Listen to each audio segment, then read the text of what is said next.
Bismillahirrahmanirrahim. Assalamualaikum warahmatullahi wabarakatuh. Saudara seiman, saat ini hampir di seluruh dunia sedang menghadapi wabah bernama COVID-19 atau virus corona. Ada yang menyikapi fenomena ini dengan santai, ada yang dengan kewaspadaan, ada yang berupaya mencari hikmah di balik sebuah wabah, dan ada juga yang dengan kepanikan, bahkan kepanikan dan ketakutan yang berlebihan. Kepanikan yang berlebihan itu akan berpengaruh pada kondisi psikologi manusia, sehingga akan berdampak buruk pada kehidupan manusia itu sendiri. Sebagai umat manusia yang beriman, terjadinya sebuah wabah tentu diyakini sebagai bagian dari takdir Allah Subhanahu wa Ta'ala, dan pasti akan selesai karena Allah Subhanahu wa Ta'ala tidak akan menguji seorang hamba di luar batas kemampuannya.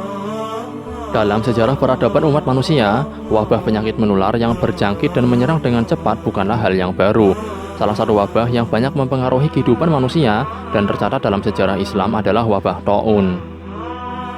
Di dalam kitab Hilyatul Auliya fi Tabaqat al-Asfiya, karya Abu Nu'aim al-Asfani, terdapat sebuah kisah antara seorang waliullah yang berdialog dengan segerombolan wabah Ta'un. Lalu seperti apakah kisahnya? Ini dia ulasannya. Tonton terus video ini hingga selesai agar tidak salah paham.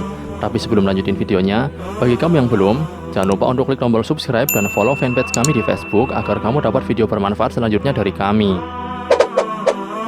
Dikisahkan dalam kitab tersebut bahwa telah terjadi wabah yang cukup serius di kota Damaskus ratusan tahun yang lalu. Wabah itu bernama Ta'un. Ceritanya, sewaktu menempuh perjalanan menuju kota Damaskus, segerombolan wabah tersebut konon bertemu dengan salah satu waliullah. Lalu terjadilah sebuah dialog di antara keduanya. "Mau kemana kalian?" tanya sang waliullah kepada wabah Ta'un. "Kami diperintah oleh Allah Subhanahu wa Ta'ala untuk memasuki kota Damaskus," jawab wabah Ta'un. Sang waliullah lalu bertanya lagi, "Berapa lama dan berapa banyak manusia yang menjadi korban kalian?" Wabah Ta'un pun menjawab, 2 tahun dengan 1000 korban yang meninggal dunia. Singkat cerita, setelah 2 tahun berlalu, jumlah korban meninggal ternyata mencapai 50.000 orang.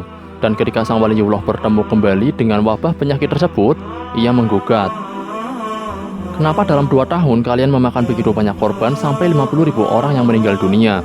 Bukannya kalian janji hanya akan memakan 1000 orang saja?" protes sang waliullah. Wabah Ta'un pun menjawab, "Kami memang diperintah Allah Subhanahu wa Ta'ala untuk merenggut 1000 korban.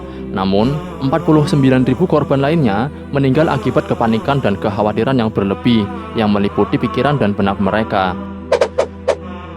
Wabah yang terjadi di negeri Syam, Damaskus, dan sekitarnya itu telah menewaskan banyak orang. Bahkan akibat wabah Ta'un tersebut, banyak perempuan remaja yang berguguran. Keterangan ini dijelaskan dalam kitab Badlul Mal'un fi Fadlit Ta'un, karya Ibnu Hajar al-Asqalani, tentang wabah Ta'un yang menyerang gadis-gadis tersebut dan kemudian dikenal dengan nama Ta'un Fatayat. Nah, saudara seiman, itulah kisah tentang percakapan seorang waliullah dengan segerombolan wabah Ta'un. Semoga dari kisah ini kita dapat mengambil hikmahnya dan bisa mengimplementasikan dalam situasi saat ini. Wallahu a'lam bishawab. Saudara seiman, mari bagikan video ini ke semua sosial media kalian, karena sabda Nabi Muhammad SAW, "Sampaikanlah dariku walau hanya 1 ayat. Wassalamualaikum warahmatullahi wabarakatuh."